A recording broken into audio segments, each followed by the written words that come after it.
So this fall, I will be offering a workshop at my Muses card shop around holding space for grief and connecting with the season of autumn and the season of change and transition. And so this experience is really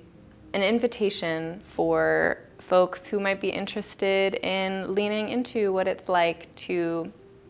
cultivate this sort of presence with the cyclical nature of earth around us and earth within us.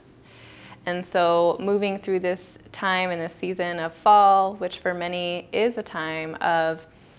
letting go, of change and release, just as the outer world demonstrates that by the falling of the leaves and the deepening of roots into the soil and drawing kind of resources down to our inner reserves rather than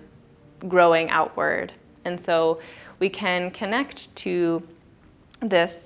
cycle and this season through our own practice of shared reflection and connection with each other and with ourselves.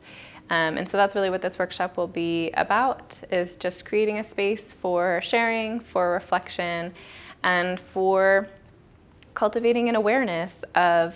the changing seasons around and within us.